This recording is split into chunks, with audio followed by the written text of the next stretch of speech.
Hoje nós voltamos ao texto de 1 João, capítulo 2, versículos 3 a 14. E nessa meditação, espero que Deus possa falar com cada um, assim como tem falado com o meu coração, quando da preparação de cada sermão desse. Diz o texto de primeira carta de João, capítulo 2, versículo 3 a 14. Sabemos que o conhecemos se obedecemos aos seus mandamentos. Aquele que diz, eu conheço, mas não obedece aos seus mandamentos, é mentiroso e a verdade não está nele. Mas se alguém obedece à sua palavra, nele verdadeiramente o amor de Deus está aperfeiçoado. Desta forma sabemos que estamos nele. Aquele que afirma que permanece nele deve andar como ele andou. Amados, não lhes escrevo um mandamento novo, mas um mandamento antigo que vocês têm desde o princípio, a mensagem que ouviram. No entanto, o que lhes escrevo é um mandamento novo, o qual é verdadeiro nele e em vocês, pois as trevas estão se dissipando e já brilha a verdadeira luz. Quem afirma estar na luz, mas odeia seu irmão, continua nas trevas. Quem ama seu irmão permanece na luz e nele não há causa de tropeço. Mas quem odeia seu irmão está nas trevas e anda nas trevas, não sabe para onde vai, porque as trevas o cegaram. Filhinhos, eu lhes escrevo porque os seus pecados foram perdoados, graças ao nome de Jesus. Pais, eu lhes escrevo porque vocês conhecem aquele que é desde o princípio. Jovens, eu lhes escrevo porque venceram o maligno. Filhinhos, eu lhes escrevi porque vocês conhecem o Pai. Pais, eu lhes escrevi porque vocês conhecem aquele que é desde o princípio. Jovens, eu lhes escrevi porque vocês são fortes, e em vocês a palavra de Deus permanece, e vocês venceram o maligno.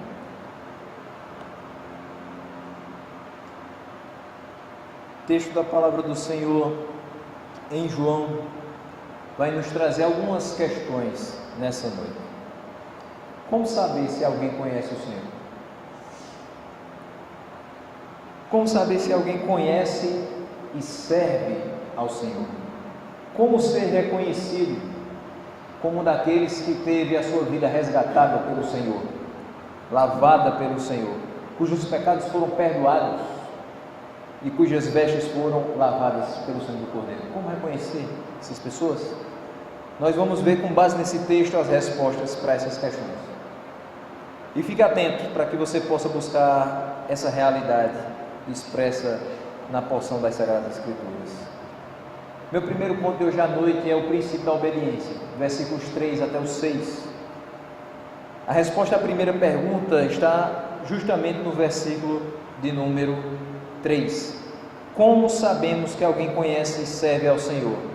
Sabemos que o conhecemos se obedecemos os seus mandamentos. Nós sabemos que conhecemos a Ele, e outras pessoas também sabem que conhecem ao Senhor, quando elas seguem, quando elas obedecem os seus mandamentos. Os verdadeiros filhos de Deus são aqueles que fazem a sua vontade.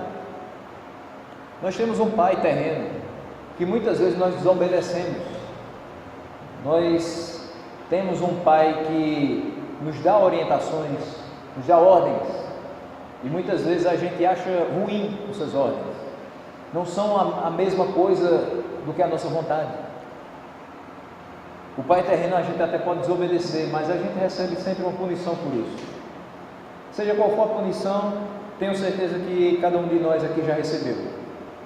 Das mais brandas, talvez aquela chinelada que ficou com o nome Havaianas no seu braço. Talvez um pouquinho mais forte, uma toalha molhada, uma mangueira de jardim, ou talvez até coisas mais fortes, que você talvez guarda até hoje no coração como uma mágoa contra o seu pai, como um tapa no seu rosto. Mas é bem verdade que nós nos correspondemos aos nossos pais. Quando alguém olha para você e olha para o seu pai, sabe que são pai e filho. E como ver essa relação agora com o Pai Celestial? Como saber que nós somos filhos de fato do Pai Eterno? Quando nós obedecemos os seus mandamentos. E aí você pode perguntar: mas nós somos pecadores, nós vamos errar, nós vamos desobedecer em algum momento. Nós já vimos que de fato nós podemos pecar, mas quando pecarmos, confessemos esses pecados, e esse mesmo Pai é fiel e justo para perdoar os pecados e purificar de toda injustiça. Não somente isso, esse Pai entregou o seu Filho, único Filho, para que nós pudéssemos tê-lo como advogado.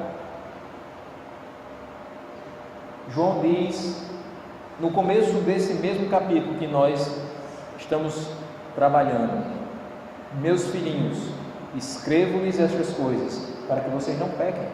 Versículo número 1. Todavia, se a gente pecar, a gente tem um advogado junto ao Pai, Jesus Cristo, o justo. Então, como perceber que somos filhos de Deus?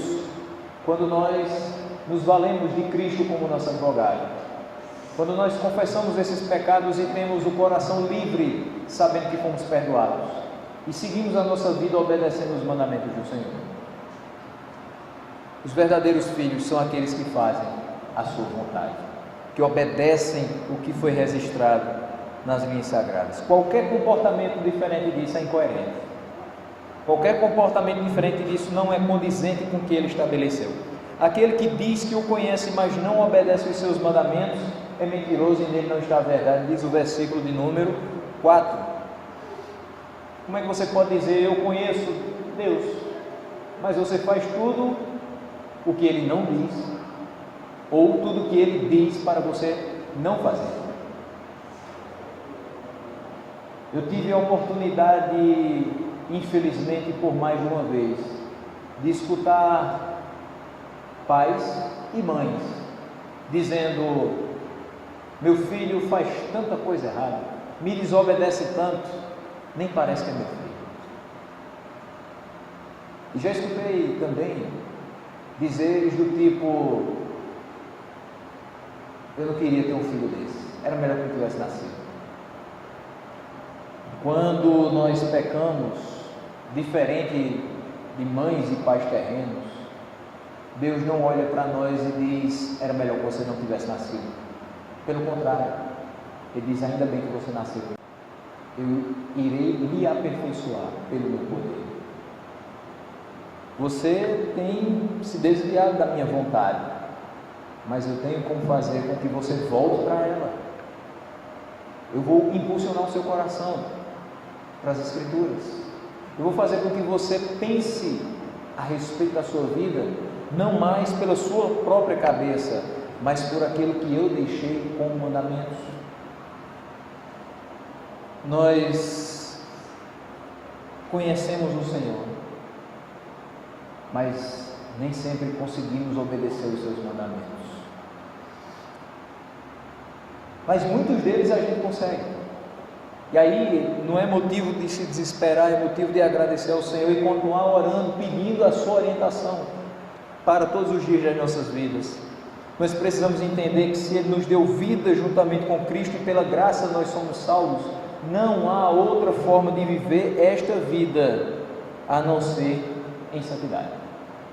É por isso que Ele está dizendo aqui que se você diz que conhece a Deus, mas não obedece os seus mandamentos, você está sendo mentiroso e a verdade não está em você. Quando a gente conhece a Deus, na realidade não foi porque a gente correu atrás dele, foi porque Ele nos atraiu. Tantas coisas que nos fazem refletir acerca desse bendito encontro. A gente vinha hoje pela manhã de Campina Grande e eu escutava aquela canção que diz: eu marquei um encontro com Deus, neste dia feliz, neste santo lugar, eu marquei um encontro com Deus.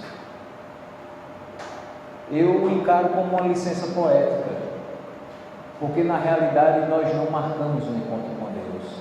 Ele nos encontrou perdidos nas esquinas dessa vida. Ele nos achou, como diz o cântico Sem Ovelhas, tremendo de frio, sujo, ferido, mas Ele nos renovou. Ele limpou as nossas feridas. Ele fez com que nós tivéssemos vestes novas.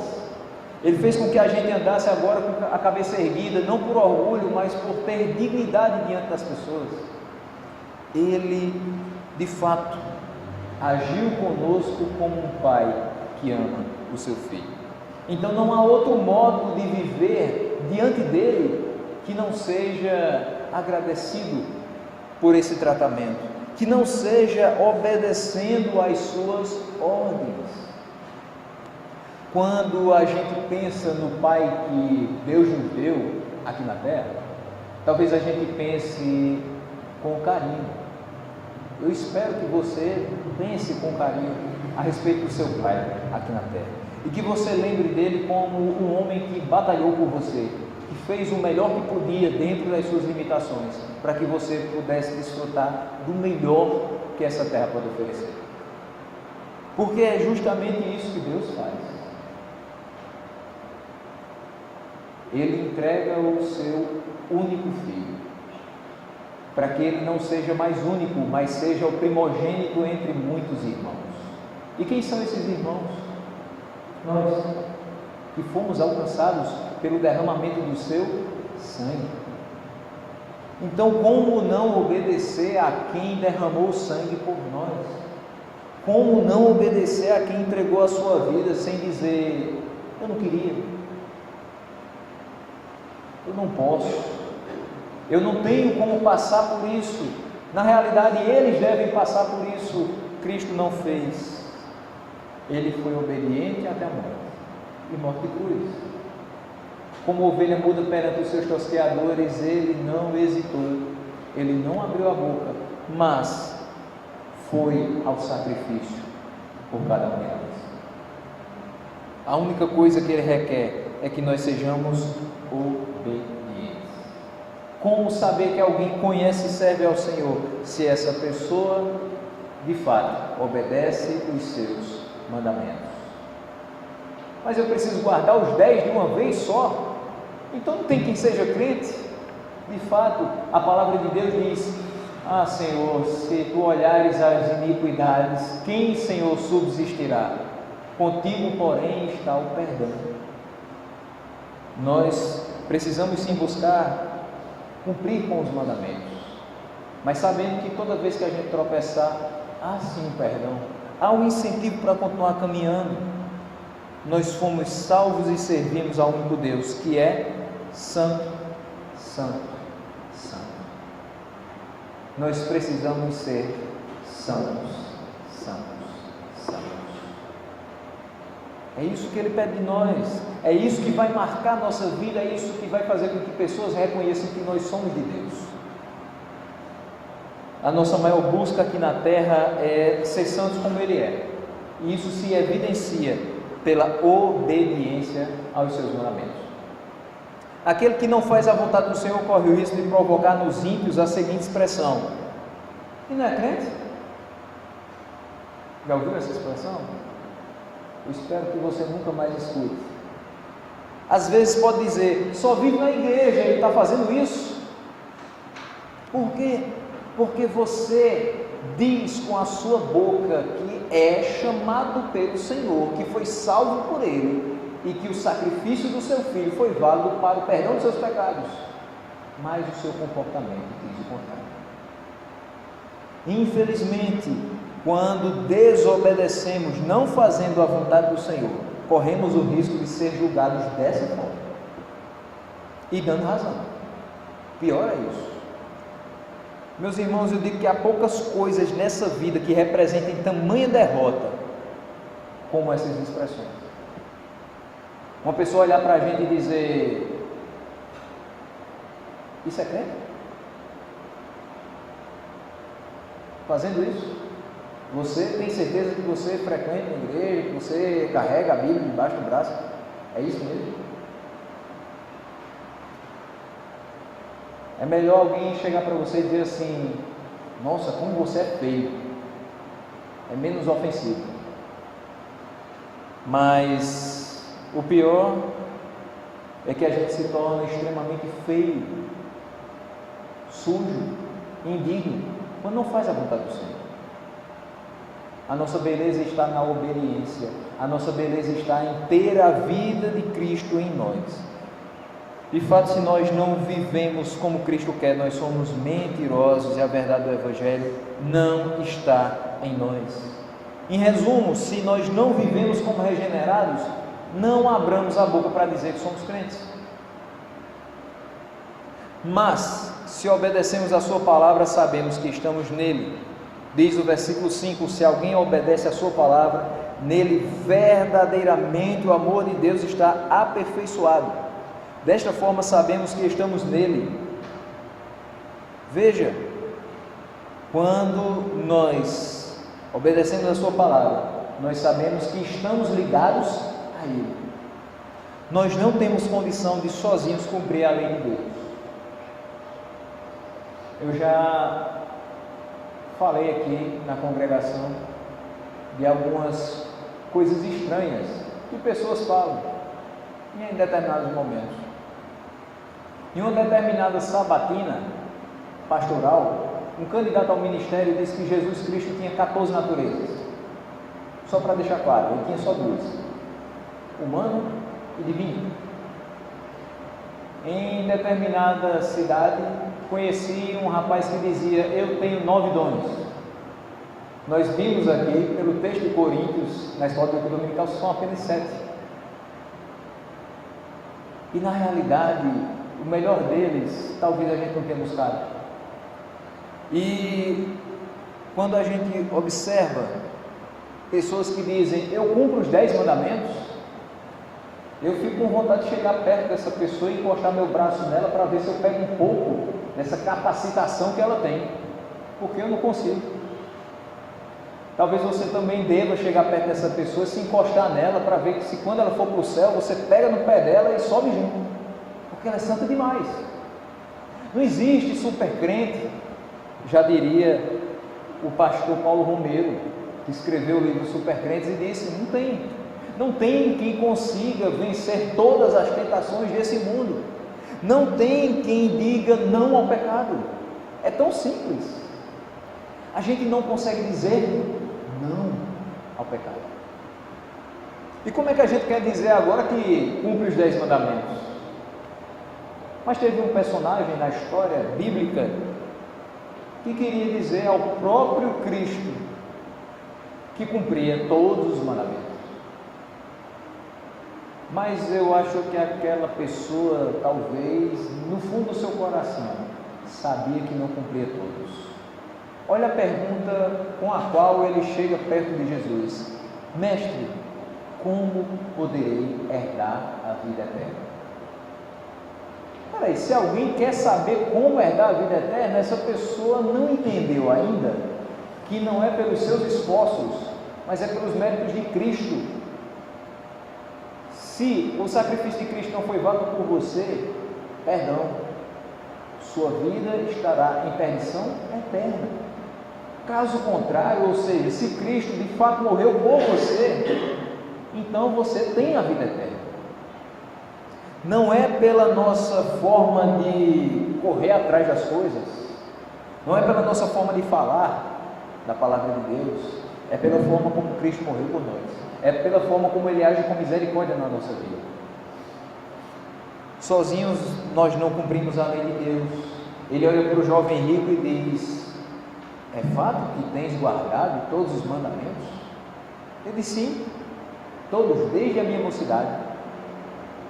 E ele começa a citar alguns. Ele diz: mas ainda te falta uma coisa. Uma coisa que vai fazer você perceber que você erra no primeiro mandamento. O primeiro mandamento diz: amarás o Senhor teu Deus sobre todas as coisas. E aí, se a gente fosse fazer uma leitura dos dias que vivemos, seria sobre todas as coisas, sobre os seus interesses, sobre todas as pessoas que você tanto ama. Você tem que amar Deus acima.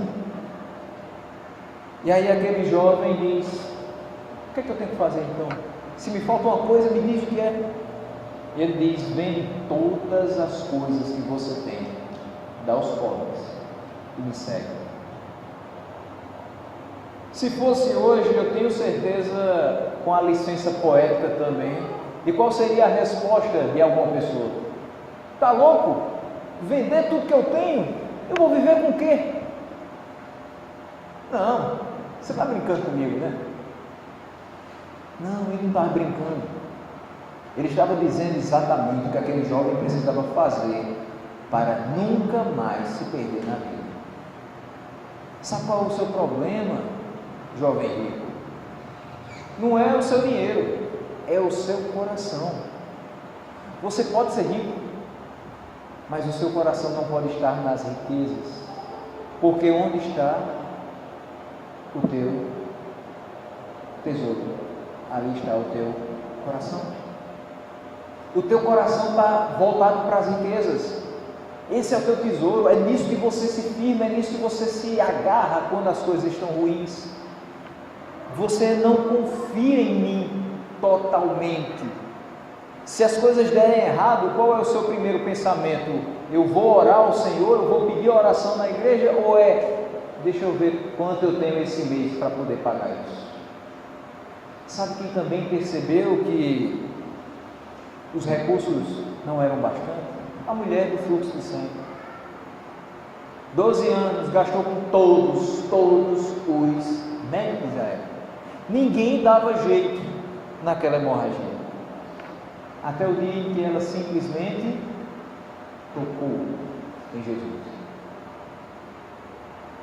Ela tocou em Jesus e o seu Espírito tocou nela.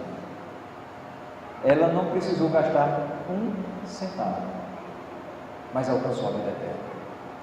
O jovem rico precisava se desfazer daquilo que ocupava o seu coração e não deixava que ele pudesse estar com Deus. Quando nós conseguimos algum progresso na nossa conduta, sabe quem está por trás disso? Deus. Se eu consigo melhorar na escola, passei de ano, foi Deus que me concedeu essa graça. Se eu conseguir deixar de ser tão nervoso durante 2018, acalmei mais o meu coração, os meus passos, foi Deus que me deu essa maravilha. Se eu comecei a tratar melhor as pessoas da minha casa em 2018, foi Deus que me mostrou que eu preciso tratar os meus bem. Se eu, de fato, em 2018 tive qualquer melhora no meu caráter, é Deus trabalhando em mim. Deus está nos capacitando, Ele está em nós e nós estamos nele. O princípio da obediência é a evidência mais clara da nossa união com o Pai. Quando você enxerga uma pessoa que tem um filho extremamente obediente, você também vai enxergar um sorriso imenso quando aquela pessoa diz: esse é meu filho. Por quê? Meu filho obediente, educado. O filho que atende a minha voz. O filho que não me dá desgosto. É assim que nós precisamos querer ser vistos pelo Senhor, como filhos que não dão desgosto a Ele, como filhos que ouvem a sua voz, obedecem os seus mandamentos. É a maior evidência de que somos unidos ao Pai. O seu amor em nós aperfeiçoado, a verdade passa a ser a nossa marca distintiva dos incrédulos. O mundo hoje está muito cheio de mentiras. E não é só no campo jornalístico, com o advento das fake news, é no campo pessoal. De vez em quando alguém diz: foi só uma mentirinha pequena, coisa boba, uma mentirinha saudável. É porque ele não aguentaria a verdade. Então a gente precisa mentir. Não, você não precisa mentir. A mentira nunca é aceitável. O pecado não é aceitável. Não existe mentira boa, mentira saudável, não existe nada que seja produtivo a não ser a verdade. Você foi salvo pela verdade. Você é santificado pela verdade. Você será glorificado pela verdade. Aquele, pois, que afirma que está nele, que o conhece, que o serve de verdade, deve andar como ele andou. Diz o versículo de número 6, aquele que afirma que permanece nele, deve andar como ele andou. Características que fazem parte do ser de Deus, ou seja, os seus atributos comunicáveis, devem estar presentes na nossa vida todos os dias. Que atributos seriam esses? Alguns, pelo menos. Amor para com os outros. Mas não é esse amor aí que as pessoas pregam, que você tem que deixar elas fazerem o que quiserem. Porque para servir a Deus, existe um princípio muito básico: venha como está, mas não permaneça como está. O mundo tem pregado: venha como está e fique do jeito que você quiser. Mas, enquanto vida nós tivermos, a pregação que deve estar na nossa boca é: você pode vir do jeito que você tiver, mas Deus vai transformar você. Você não será mais a mesma pessoa. E isso não sou eu que estou dizendo, é a palavra. Segunda carta de Paulo aos Coríntios, capítulo 5, versículo 17. Se alguém está em Cristo, nova criatura é. As coisas antigas passaram, coisas novas surgem, coisas novas existem, coisas novas fazem parte da nossa vida.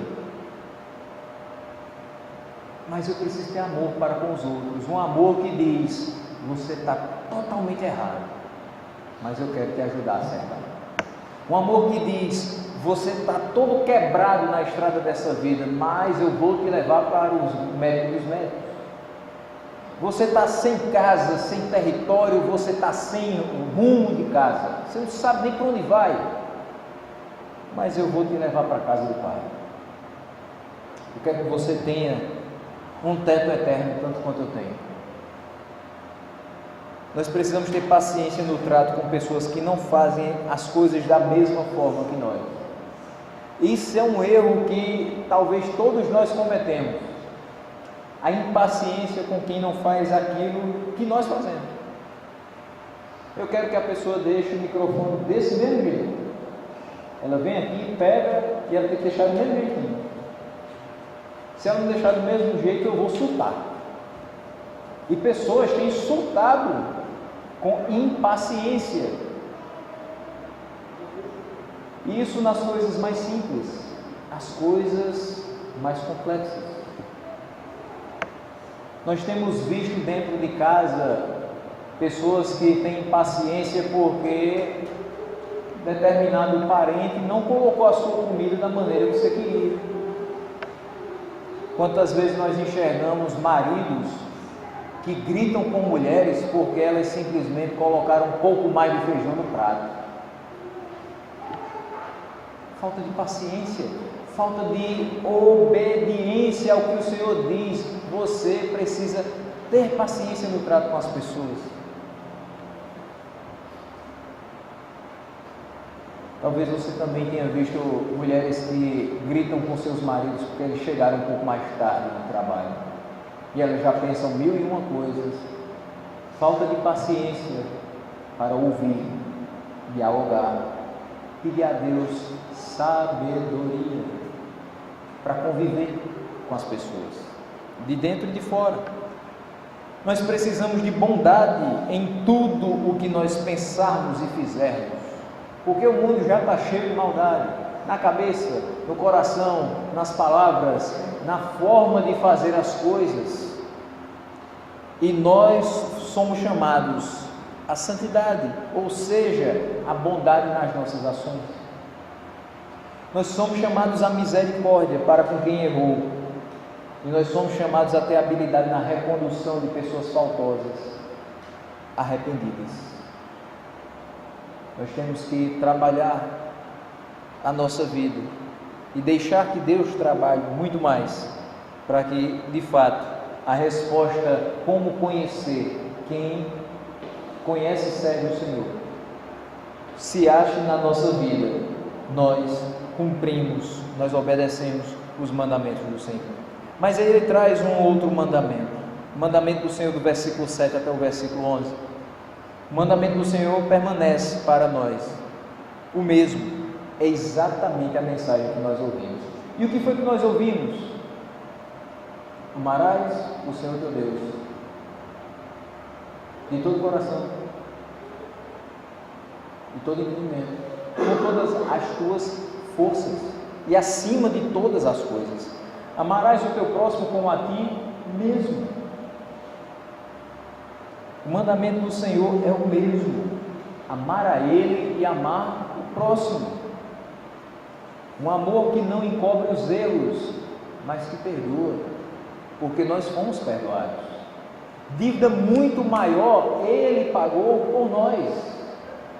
Quem somos nós então para cobrar a dívida do nosso semelhante? Nós fomos alcançados por uma mensagem que traz mudança de vida, arrependimento de pecados e um andar confiante no perdão divino e não mais na condenação eterna. É isso. A mensagem que nós temos, a mensagem que nós passamos é: Jesus Cristo entra na sua vida, Jesus Cristo molda o seu coração, faz com que você se arrependa dos seus pecados. Nessa nova vida, você agora não anda mais de cabeça baixa porque você está em rota de colisão com o inferno. Você anda com a cabeça alta, olhando para o autor e consumador da sua fé. No entanto, é colocado um mandamento novo, que é verdadeiro nele e é verdadeiro em nós, diz o versículo número 8: pois as trevas estão se dissipando, a luz da verdade já brilha. Nós lemos que Deus é luz e nele não há trevas. Quando amamos a Deus e obedecemos a sua vontade, nós andamos na luz. E quando andamos na luz, como Ele na luz está, nós temos comunhão com Ele e uns com os outros. E a sua palavra, que é a verdade, permanece em nós. Quem afirma estar nesta luz, que é Deus, mas odeia seu irmão, diz o versículo 9, continua nas trevas. Eu conheço a Deus, eu sei toda a mensagem, eu leio a Bíblia, mas aquela pessoa não me desce, está aqui, calado. Eu conheço a Bíblia, eu sei que tem que amar uns aos outros, isso é legal. Mas aquele meu vizinho que bota aquele som alto todo domingo à tarde, eu me preparando para vir a igreja, aquele dali vai pagar caro no mármore do inferno. Eu sei que eu devo amar a Deus e amar o meu próximo, só que não dá para conviver com aquele povo da minha família. O povo é muito chato, tudo eles reclamam, não é possível. Não, eu prefiro que meu irmão fique de um lado, eu estou aqui muito bem, cada um na sua, está tudo certo. Quem afirma estar na luz, que é Deus, mas odeia o seu irmão, continua nas trevas. Se você diz que ama a Deus, você tem que amar seu irmão. Não tem como você dizer: eu amo a Deus, mas eu odeio fulano. Eu amo a Deus, mas eu morro de raiva de fulano. Eu amo a Deus, mas eu não quero que aquela pessoa passe nem na minha porta. Se ela estiver vindo na calçada e tiver oportunidade, eu mudo. Atravessa a rua. A gente não pode ter esse sentimento faccioso, sentimento de separatismo entre nós. Nós somos filhos da luz.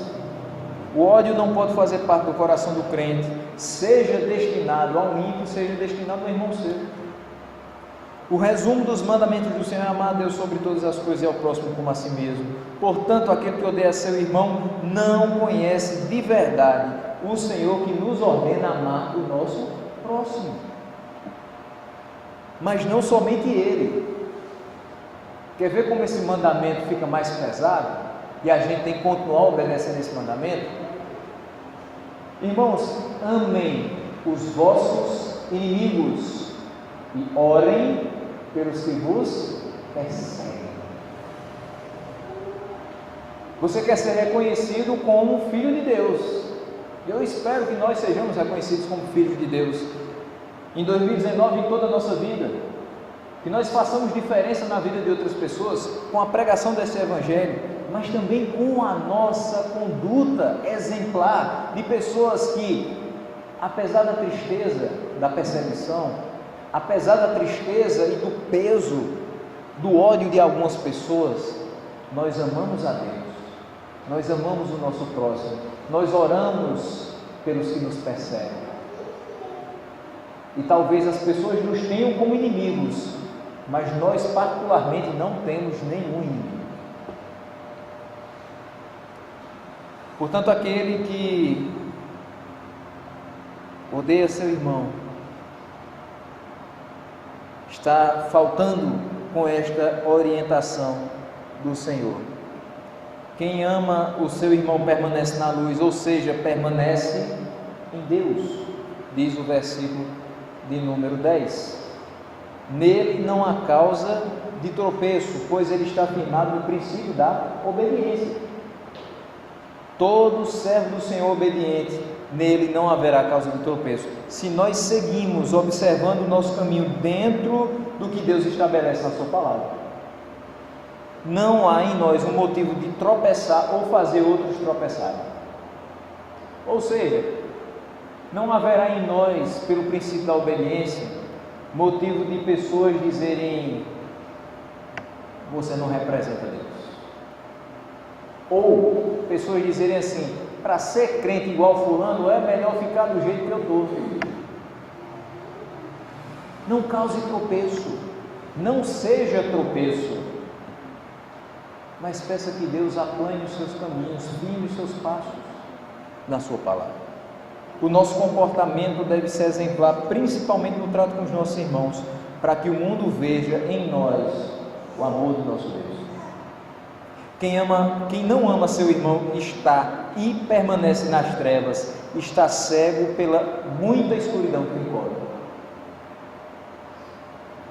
Experimenta desligar todas essas luzes. Pede que alguém com uma bolinha de papel jogue essa bolinha de papel no meio da igreja. Agora tenta achar. Ninguém acha. Talvez alguém tentando tatear em algum local, o seu pé bate naquela bolinha e acha. Mas até conseguir, a escuridão lhe cegou.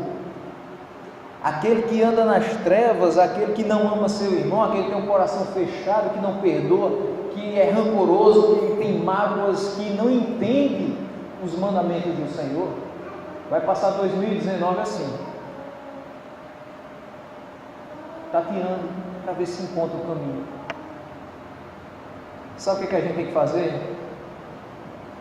Não é chegar ali no mercadinho e comprar uma lanterna Rayovac e botar na cara dele. É pegar essa palavra e lançar na frente dele. Isso é luz. A palavra do Senhor é luz. Ela faz com que a escuridão dos nossos olhos seja dissipada e a gente enxergue a verdade. A luz brilha em quem se arrepende da sua iniquidade. A luz brilha na vida de quem ama seu irmão.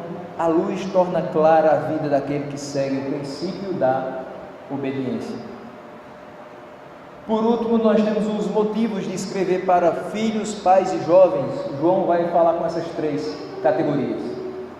Os filhinhos, esse trecho da carta é escrito com a consciência de que vocês tiveram os seus pecados perdoados, graças ao nome de Jesus. João olha para aqueles que têm batalhado para obedecer os mandamentos do Senhor. Sabe que eles são muito pequeninos. E ele diz: filhinhos, eu escrevo a vocês, porque os seus pecados foram perdoados. Ou seja, eu não estou escrevendo para alguém que não sabe o que essas palavras representam. Eu estou escrevendo para aqueles que sabem exatamente a mudança de vida que tiveram quando essa palavra entrou dentro deles. Os seus pecados foram perdoados, graças ao nome de Jesus. É por isso, muito por isso, que hoje não podemos passar um dia sem dizer a expressão em nome de Jesus. Porque quando é que nós dizemos isso? Quando nós estamos orando. Paulo aos Tessalonicenses diz: orai sem cessar. Porque não cessam as aflições, não cessam os problemas, mas também não deve cessar a alegria de estar sendo ouvido pelo seu Pai. Ore sem cessar, em nome de Jesus, sabendo que Deus te ouve. Pais, eu lhes escrevo porque vocês conhecem aquele que é desde o princípio. Nós já vimos isso. Primeiro versículo da carta de João diz: o que era desde o princípio, o que ouvimos, o que vimos com os nossos olhos, o que contemplamos e as nossas mãos apalparam, isto proclamamos a respeito da palavra da vida. Pais, eu escrevo a vocês porque vocês conhecem a Deus, vocês conhecem aquele que é desde o princípio.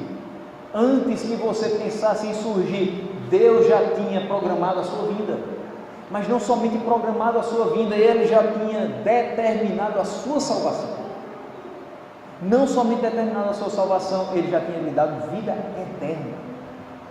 Muito antes que você fosse um pequeno embrião, seja aqui nessa cidade, ou em qualquer local que você tenha nascido. Jovens, eu lhes escrevo que vocês venceram o maligno.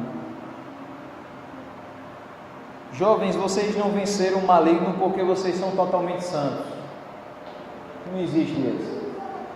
Jovens, vocês não venceram o maligno pela sua própria capacidade de dizer: pecado, sai daqui, eu não vou fazer isso, eu sou de Deus, eu escolho Deus todo dia. Não. Nem com a teologia do Carlos Roberto você consegue dizer não ao pecado.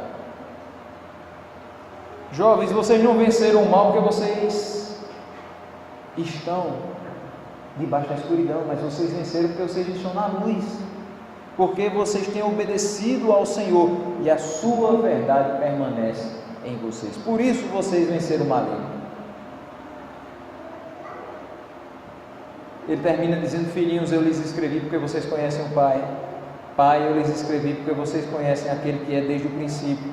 Jovens, eu lhes escrevi porque vocês são fortes, e em vocês a palavra de Deus permanece, e vocês venceram o maligno. Está vendo por que vocês são fortes? Porque a palavra de Deus permanece em vocês. Talvez a gente tenha fraquejado em muitas coisas em 2018, mas se a palavra de Deus permanecer em nós, seremos fortes. 2019 pode vir com gosto de gás.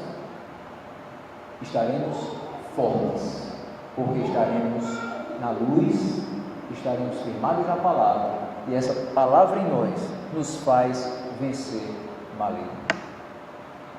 Que nós vivamos um 2019 de modo a evidenciar que nós somos de Deus, que nós estamos nele, que a sua palavra permanece em nós, que nós vivamos como quem de fato o conhece, mas não conhecer, eu conheço, eu posso saber seu nome, mas não lhe conhecer na intimidade. Mas que a gente queira conhecer Deus de fato na intimidade, como Ele nos conhece, como o Salmo 139 diz: Senhor, Tu me sondas e me conheces, sabes quando me assento, quando me levanto. Se eu colocar minha cama no mais profundo abismo, o Senhor vai estar lá. Se eu subir aos mais altos céus, o Senhor está lá também. O Senhor sabe todas as coisas. Queiramos saber também todas as coisas a respeito de Deus, mesmo sabendo que a gente não consegue, mas que seja o nosso prazer querer conhecer ao Senhor. Que de fato a gente viva seguindo o princípio da obediência, que mostra a nós mesmos, a nossos irmãos e ao mundo, que nós somos verdadeiramente filhos de Deus Altíssimo. Que o Senhor nos abençoe e guarde o nosso ano sob a influência e os cuidados de Cristo Jesus.